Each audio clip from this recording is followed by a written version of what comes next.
ఎలక్షన్లు దగ్గర పడే కొద్దీ ఏదో ఒక అంశం ఇప్పుడు తెర మీదకి వస్తూనే ఉంటుంది. రాష్ట్రంలో కావచ్చు, దేశంలో కావచ్చు. పైగా ఏపీలో అసెంబ్లీ ఎన్నికలు కాబట్టి జగన్ వర్సెస్ చంద్రబాబు కూటమిగా వ్యవహారం మారుతూ ఉండడంతో ఇప్పుడు ఏపీ వాలంటీర్ల ఇష్యూ గురించి గడిచిన కొన్ని గంటలుగా ఆంధ్రప్రదేశ్లో డిస్కషన్స్ నడుస్తున్నాయి. వాలంటీర్లని చంద్రబాబు నాయుడే ఆపించేశారు ఎలక్షన్ కమిషన్కి కంప్లైంట్ ఇచ్చి అంటూ వైసీపీ మండిపడుతుంటే, అట్లాంటిది ఏమీ లేదు, వాళ్ళ ఇన్వాల్వ్మెంట్ ఉండడం అనేది ఈసీ ఒప్పుకోలేదు, మాకేం సంబంధం అంటూ తెలుగుదేశం పార్టీ సమాధానం చెప్తుంది.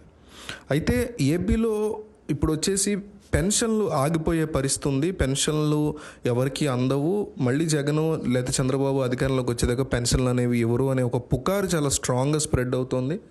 దానికి సంబంధించి క్లారిటీ ఇవ్వడం కోసం నేను ఈ వీడియో చేస్తున్నా. ఇప్పుడు వాలంటీర్లను ఆపేస్తుందో అనేది కేంద్ర ఎన్నికల సంఘం తీసుకున్నటువంటి సంచలనాత్మక నిర్ణయం. వాళ్ళు తీసుకోవడానికి కారణం ఏంటంటే, గడిచిన 4 సంవత్సరాలుగా వాళ్ళు వైసీపీకి సంబంధించి పనిచేస్తున్నారని, వైసీపీకి సంబంధించిన విషయాలు ప్రతి గుమ్మం దగ్గరికి తీసుకెళ్తున్నారని, మళ్ళీ జగన్ని గెలిపించకపోతే మీకు ఈ పథకాలు రావు అనే అంశాన్ని వీళ్ళు స్ప్రెడ్ చేస్తున్నారని, అందువల్ల దీని మీద కంప్లైంట్ ఇచ్చారు నిమ్మగడ్డ రమేష్ కుమార్. ఆంధ్రప్రదేశ్కి ఫార్మర్ ఎలక్షన్ కమిషనర్గా పనిచేశారు ఆయన. సో ఆయన చంద్రబాబు కూడా క్లోజ్ అంటూ ఉంటారు. సో ఆయన ఇచ్చినటువంటి ఫిర్యాదు మేరకు election commission of India work చేసింది. అందువల్ల వీళ్ళని తొలగించారు. అంతే తప్ప ఏపీలో పెన్షన్లు అనేవి ఆగట్లేదు. ఈ విషయం దయచేసి గుర్తించాలి. చాలామందికి కన్ఫ్యూజ్ అవుతున్నారు. కంపల్సరీ వీడియోని షేర్ చేయండి. అయితే ఎక్కడ తీసుకోవాలి, ఎవరు వచ్చేస్తారు, మరి వాలంటీర్లు ఇంటికి రాకపోతే ఎవరిని పంపిస్తారు? ఎలక్షన్ కమిషన్ ఆఫ్ ఇండియా ఏం చెప్పిందంటే, నిన్న రిలీజ్ చేసినటువంటి అబ్స్ట్రాక్ట్లో ప్రభుత్వం ఆల్టర్నేటివ్లు చూసుకోవాలి, ఎవరైనా ప్రభుత్వ ఉద్యోగులను పంపించాలి, లేదంటే డబ్బులు వాళ్ళ అకౌంట్లో పడేలా చూడాలి అని చెప్పింది.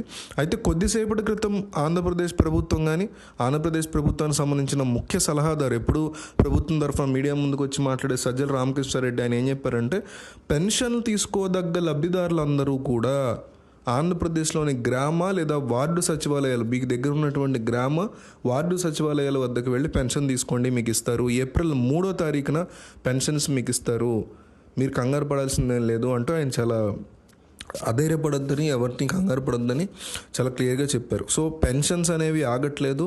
గ్రామ లేదా వార్డు సచివాలయాల్లోకి వెళ్ళి కంపల్సరీ తీసుకోవచ్చు.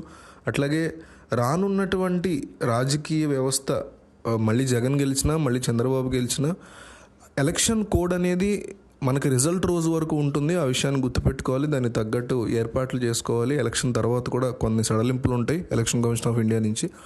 సో ఎవరు కంగారు పడాల్సింది లేదు. పెన్షన్ విషయంలో ఎంతోమంది టెన్షన్ పడుతున్నారు, హైరాణ పడుతున్నారు. పెన్షన్లు ఆగిపోయాయి అని కొంతమంది కావాలని బ్యాడ్ న్యూస్ స్ప్రెడ్ చేస్తున్నారు. అటువంటిది ఏమీ లేదు, పెన్షన్లు ఇస్తున్నారు. ఈ విషయాన్ని అందరికీ తెలిసేలాగా మీకు తెలిసిన వాళ్ళందరికీ కూడా వీడియో షేర్ చేయండి. కుదిరితే వాట్సాప్ స్టేటస్లో పెట్టండి. అనేక మంది తెలుసుకుంటారు ఈ విషయాన్ని.